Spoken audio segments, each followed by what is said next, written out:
siya'y aking kaligtasan. Huwag kang magagalit. Huwag mong itatakwil.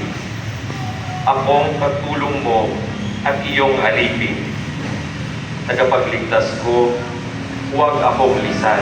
Panginooy aking tanglaw, siya'y aking kaligtasan. Ako'y nananalig na bago mamatay, masasaksihan ko ang iyong kabutihan. Naigagawan mo sa mga hinirang. Sa Panginoong Diyos, tayo'y magtiwala. Ating patatagin ang paniniwala. Tayo ay umasa sa Kanyang kalinga. Panginooy aking tanglaw, siya'y aking kaligtasan.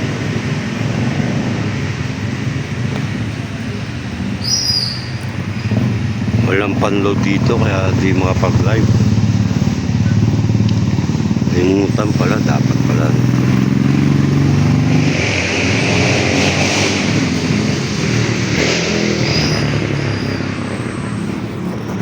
Pagbasa mula sa sulat ni Apostol San Pablo sa mga taga-Filipos. Mga kapatid, magkaisa kayong tumulad sa limbawang ipinakita ko sa inyo. Kami ang gawin ninyong huwaran. Masdan ninyo ang lahat ng sumusunod sa mga halimbawang ito. Tulad ng malinis kong sabihin sa inyo, at ngayon luha ang inuulit ko. Marami ang namumuhay bilang mga kaaway ng krus ni Kristo. Kapahamakan ang kahihinatnan nila, sapagkat ang dinidiyos nila ay ang hilig ng kanilang katawan. Ikinararangal nila ang mga bagay na dapat sana nilang ikahiya, at ang pinag-uukulan lang nila ng pansin ay ang mga bagay na panlupa. Sa kabilang dako, ang langit ang tunay nating bayan. Mula roon, hinihintay nating may pananapit ang Panginoong Hesukristo, ang ating tagapagligtas. Pagdating ng araw na yaon, babaguhin niya ang ating katawang lupa at gagawing maluwalhati tulad ng kanyang katawan sa pamamagitan ng kapangyarihang ginamit niya sa pagpapasuko sa lahat ng bagay. Kaya nga, minamahal kong mga kapatid, aking kagalakan at karangalan na lagi kong hinasasakikang makita ulit. Magpakatatag kayo sa inyong pamumuhay na kaugnay sa Panginoon.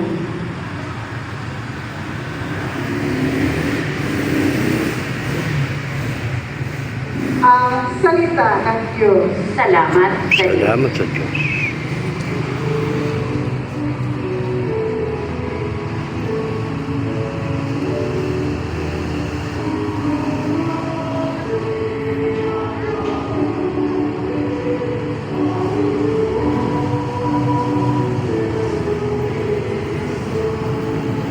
Sa unang na maliwanag, ito ang siyang pahayag, ang Diyos Ama na nangungkap.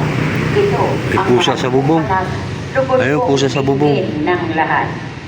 Ayun, puti. Lalakad yun.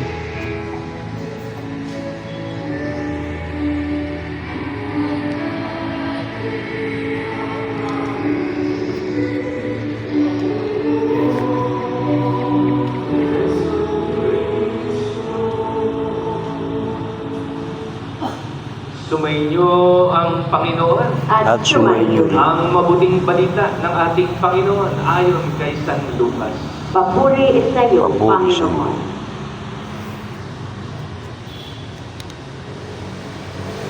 Noong panahong yon, umakyat si Jesus sa bundok upang manalangin. Isinama niya sina Pedro, Juan, at Santiago. At matapos siya nananalangin, nagbago ang anyo ng kanyang mukha. Nagningning ang kanyang kasuotan na naging puting-puti. Di kaginsa-ginsay, lumitaw ang dalawang lalaki, sina Moises at Elias. Napakitang may kaningningan at nakikipag-usap sa kanya. Pinag-usapan nila ang nalalapit na pagpanaw ni Jesus na magaganap sa Jerusalem. Tulog na tulog si Pedro at ang kanyang mga kasama, ngunit sila'y biglang nagising at nakita nila si Jesus na nagniningning at ang dalawang lalaking nakatayo sa tabi niya.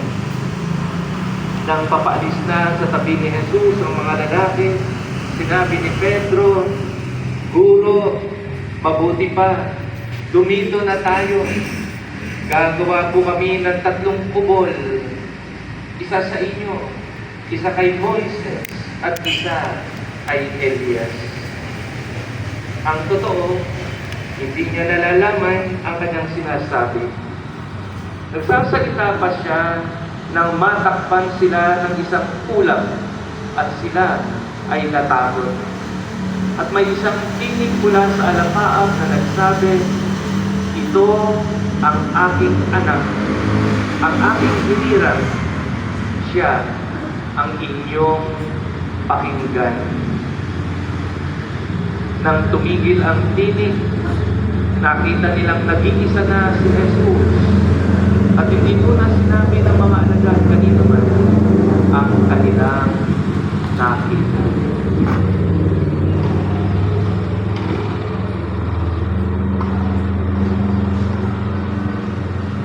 Mga mayamahal na kapatid kay Kristo, ang mabuting balita ng ating kaligtasan. Pinupuri ka namin, Puri ka namin, Panginoong Heso Kristo. Magsipo ang lahat kasi dati na kami nakaupo. Muli po magandang umaga sa inyong lahat. Good morning. Merong mag-ama, yung tatay medyo may edad na, yung kanyang anak maliit pa. Nasa bukid sila at mainit na mainit. Kagaya ngayon magsa-summer na, nasa bukid pa sila. Sabi ng kanyang tatay, nakatanghali ang tapat. Siguro mga alas 12 ng tanghali. Sabi, "Anak, napakainit, napakatindi ng init ng araw. Mabuti pa, umuwi na tayo. At sumakay ka na sa kalabaw para makauwi tayo." At ganun nga ang ginawa ng kanyang anak, yung maliit pa. Sumakay siya sa kalabaw at nagsimula na silang maglakad pauwi. At sa kanilang paglalakad, may nadaanan sila ng umpukan, grupo ng mga tao, at nakita ang mag-ama. Nakita yung anak nakasakay sa kalabaw. At sabi ng mga tao, "Pambihira naman na bata yan. Siya nga itong bata, siya yung malakas. Siya pa yung sumakay sa kalabaw. Yung tatay niya matanda na, may edad na.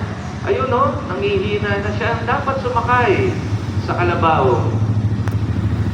Narinig yun ng bata at kaya dali-dali siyang bumaba sa kalabaw at sabi niya sa kanyang tatay, "Tay, mabuti pa ikaw na ang sumakay sa kalabaw."